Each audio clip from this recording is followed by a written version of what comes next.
Krishna, dear devotees, today we are going to discuss shloka number 2.26. It is like this. अथ चैन नित्यजातं नित्यं वा मन्यसे व्रतं तथापि त्वं महाबाहु नैन शोची तुमहर्षि। किंतु यदि तुम यह सोचते हो कि आत्मा अथवा जीवन का लक्षण सदा जन्म लेता है और तथा सदा मरता है तो भी हे महाबाहु तुम्हारे शोक करने का कोई कारण नहीं है। श्रील प्रभुपाद जी द्वारा तात्पर्य। श्रील प्रभुपाद जी की जय। सदा से दार्शनिकों का एक ऐसा वर्ग चला आ रहा है जो बौद्धों के ही समान यह नहीं मानता कि शरीर के परे भी आत्मा का स्वतंत्र अस्तित्व है। तो बहुत ही लॉन्ग टाइम से एक ऐसा क्लास चला रहा है जो ये मानता है, ये नहीं मानता कि शरीर के परे भी, शरीर के आगे जाके भी आत्मा का एक अपना एग्जिस्टेंस है। ऐसा प्रतीत होता है कि जब भगवान श्री कृष्ण ने भगवद्गीता को उपदेश दिया तो ऐसे दार्शनिक विद्यमान थे और लोकायतिक तथा वैभाषिक नाम से जाने जाते थे। तो जब भगवान जी ने उपदेश दिया तब भी ऐसे दार्शनिक एग्जिस्टेड थे और लोकायतिक और वैभाषिक नाम से क्या थे, जाने जाते थे। ऐसे दार्शनिकों का मत यह है कि जीवन के लक्षण भौतिक संयोग की एक परिपक्वता अवस्था में ही घटित होते हैं। तो वो ये मानते हैं कि जो जीवन के लक्षण है ये एक मटेरियल संयोग है और एक प्रपोर्शन है और उसी प्रपोर्शन में परिपक्वावस्था में ही घटित होते हैं, उसी में आते हैं। आधुनिक भौतिक विज्ञानी तथा भौतिकतावादी दार्शनिक भी ऐसा ही सोचते हैं और जो मॉडर्न साइंटिस्ट हैं और मटेरियलिस्टिक फिलोसोफर्स हैं वो भी ऐसा ही सोचते हैं। उनके अनुसार शरीर भौतिक तत्वों का संयोग है। उनको लग रहा है सिर्फ मटेरियल तत्वों को मिला दो और फिर उनसे क्या बन जाएगा, क्या कहते हैं, शरीर बन जाएगा।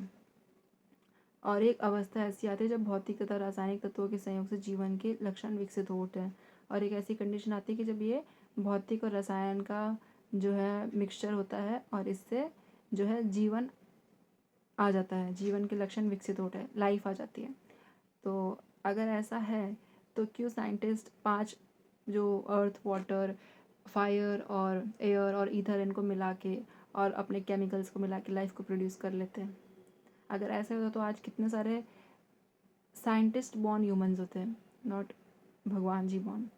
तो नेतृत्व विज्ञान इसी दर्शन पर आधारित है।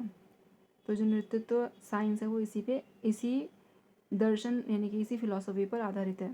संप्रति अनेक 6 धर्म जिनका अमेरिका में प्रचार हो रहा है इसी दर्शन का पालन करते हैं।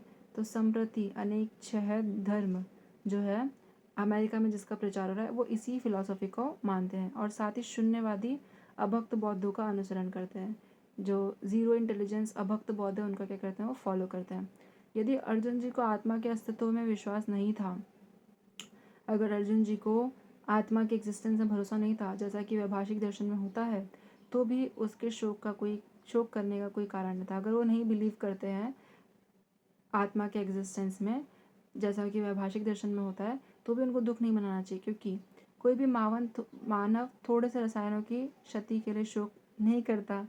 तो कोई भी जो ह्यूमन है वो थोड़े से केमिकल्स के खराब होने के लिए, क्षति के लिए शोक नहीं करता, दुख नहीं मनाता तथा अपने कर्तव्य पालन नहीं त्याग देता है या अपने ड्यूटीज़ को नहीं छोड़ देता।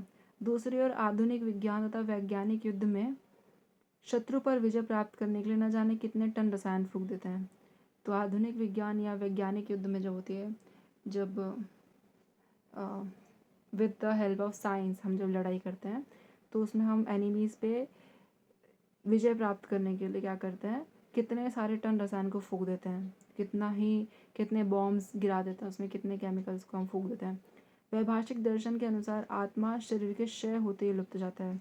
वैभाषिक दर्शन ये मानता है कि आत्मा शरीर के क्षय होते ही लुप्त जाता है, जैसे शरीर खत्म होगा वैसे आत्मा निकलेगा।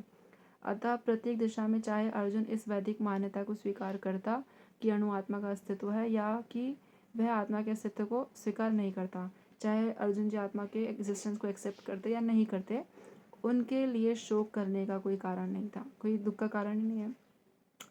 इस सिद्धांत के अनुसार चूंकि पदार्थ से प्रत्येक क्षण असंख्य जीव उत्पन्न होते हैं, अगर हम इस फिलॉसफी को माने तो इसके अनुसार हर एक सेकंड में पदार्थ से क्या हो रहा है, असंख्य जीव उत्पन्न हो रहे हैं और नष्ट हो रहे हैं। अतः ऐसी घटनाओं के लिए शोक करने की कोई आवश्यकता ही नहीं है। यदि आत्मा का पुनर्जन्म नहीं होता तो अर्जुन को अपने पितामह तथा गुरु के वध करने के पाप फलों से डरने का कोई कारण नहीं था। अगर आत्मा कोई पुनर्जन्म ही नहीं होने वाला है तो अर्जुन जी को अपने पितामह और गुरु के वध करने के पाप फल से डरने का कोई रीज़न ही नहीं है। किंतु साथ ही भगवान श्री कृष्ण ने अर्जुन जी को व्यंग्य पूर्वक महाबाहु कहकर संबोधित किया। एक टॉन्ट करते उन्होंने उनको महाबाहु कहा, व्यंग्य पूर्वक किया कहा, क्योंकि उसे वैभाषिक सिद्धांत स्वीकार नहीं था, क्योंकि वो वैभाविक सिद्धांत को नहीं मानते थे जो वैदिक ज्ञान के प्रतिकूल है, एकदम वैदिक ज्ञान के क्या अपोजिट है। क्षत्रिय होने के नाते अर्जुन जी का संबंध वैदिक संस्कृति से था, क्योंकि वो क्षत्रिय थे तो उनका संबंध रिलेशन किससे था, वैदिक संस्कृति से था, वैदिक ज्ञान से था, और वैदिक सिद्धांतों का पालन करते रहना ही उनके लिए शोभनीय था, और वो अपने जो उनके वैदिक नियम थे उनका पालन करने उनके लिए क्या था, शोभनीय था, अच्छा था। सो आई होप भगवान जी ने कितने अच्छे से भगवान जी चीज़ों को एक्सप्लेन करें कि तुम अगर आत्मा की एग्जिस्टेंस को मानते हो तो भी तुम्हें दुख नहीं मनाना चाहिए, और तुम अगर नहीं भी मानते, तुम मानते हो कि केमिकल से सब कुछ बना, तो तुम दुख क्यों मना रहे हो, केमिकल से और भी बन जाएगा। So this is how softly he is explaining to Arjuna ji की why you are worrying, you don't have to worry in any condition. So likewise हमें भी दुख नहीं मनाना चाहिए। हमारे लाइफ में हमें बड़े गोल्स रखने चाहिए कि हम अच्छे से भक्ति करें, अच्छे से हरि नाम लें और अच्छे से भगवान की सेवा करें, अपनी गलत आदतों को छोड़ने का पूरा प्रयास करें, और एक अच्छे समाज का जो है, एक अच्छे समाज की नींव रखें। So thank you so much dear devotees for listening to me patiently. वंशा कल्पतरुभ्यश्च कृपा सिंधुभ्यैव च पतितानां पावनेभ्यो वैष्णवेभ्यो नमो नमः। अनंत कोटि वैष्णव वृंद की जय। ग्रंथराज श्रीमद् भगवद गीता की जय। नामाचार्य श्री हरिदास ठाकुर की जय। श्रील प्रभुपाद की जय। प्रेम से कहिए जय श्री कृष्ण चैतन्य प्रभु नित्यानंद श्री अद्वैत गदाधर श्रीवासादि श्री गौर भक्तवृंद की जय।